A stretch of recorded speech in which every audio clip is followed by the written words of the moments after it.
Would you pay $100 for a single trading card? $1,000? How about $2 million?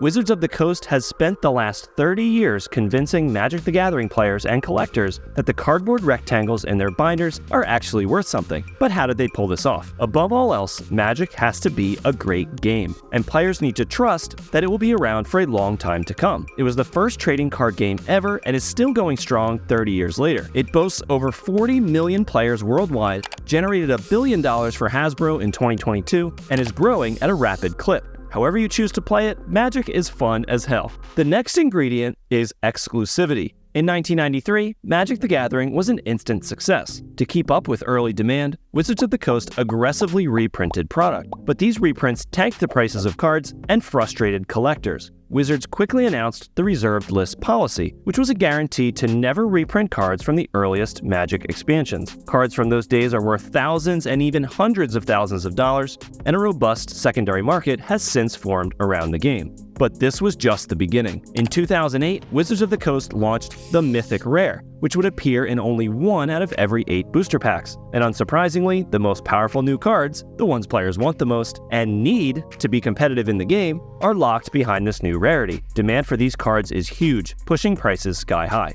And thanks to power creep, the slow but steady rise in power level of cards over time, players don't have a choice but to invest in the new cards if they want to stay competitive. Having these powerful, high-value chase rares is essential in Wizards and Hasbro's quest to sell as much product as they can. In 2013, we saw the first Masters set. It contained extremely high-value reprints like Tarmogoyf, Vendilion Clique, and Dark Confidant, some of the strongest cards in Modern at the time. But to balance this value, packs retailed for $6.99, above the normal $3.99 for a standard set release. And the set was a limited print run to ensure the secondary market wouldn't be flooded with singles. This model has proven highly lucrative and has continued ever since. Double Masters 2022 released last summer with high-value reprints like Dockside Extortionist, Emrakul, and Renin 6 driving sales. And as of the writing of this video, we're in Commander Masters spoiler season, which is going to include the Ur-Dragon and Jeweled Lotus, among other high-value reprints. Other experiments in exclusivity included the Expeditions in Battle for Zendikar in 2015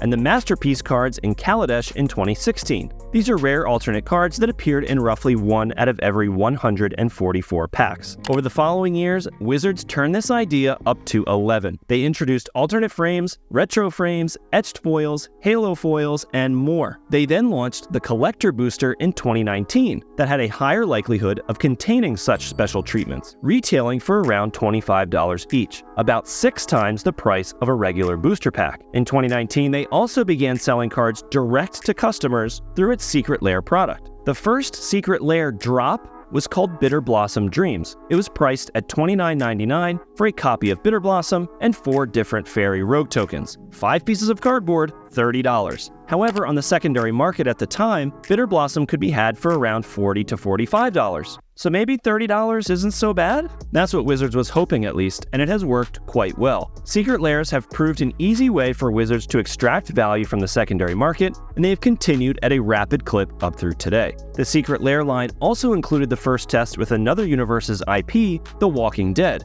They have since also released cards themed after Stranger Things, Street Fighter, and even Fortnite. Then came serialized cards in the fall of 2022 with the Brothers War. The serialized versions of these powerful artifacts were limited to 500 copies each and could only be opened in collector boosters. Serialized cards were brought back 2 sets later with March of the Machine, and then in the summer of 2023, Magic's newest expansion hit store shelves, Lord of the Rings, Tales of Middle-earth. Hype for this set was at an all-time high. Lord of the Rings' massive popularity would aim to drive sales with the more casual player base. But the coup de grace, and really, it was quite obvious if you were paying attention, Wizards of the Coast announced there would be more serialized cards coming. The One Ring, a serialized 1 of 1. Of course, it would only be available in collector boosters. Card shops and influencers chasing clout more than anything started out competing each other for a card that hadn't even been opened yet. A card shop in Spain has the highest known public offer of 2 million euros, but who knows if they'll follow through. Proxies popped up left and right, with people claiming to have found the ring. Mainstream news outlets picked the story up.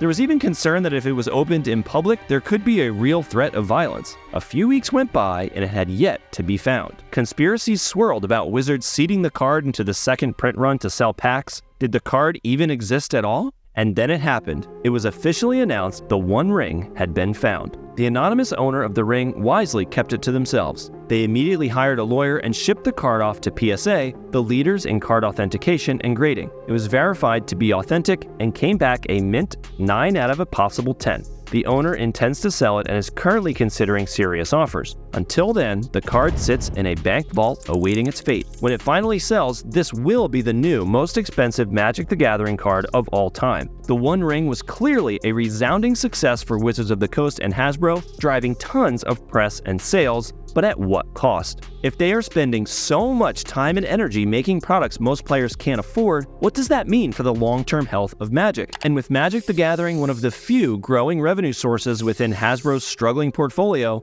don't expect them to let their foot off the gas anytime soon.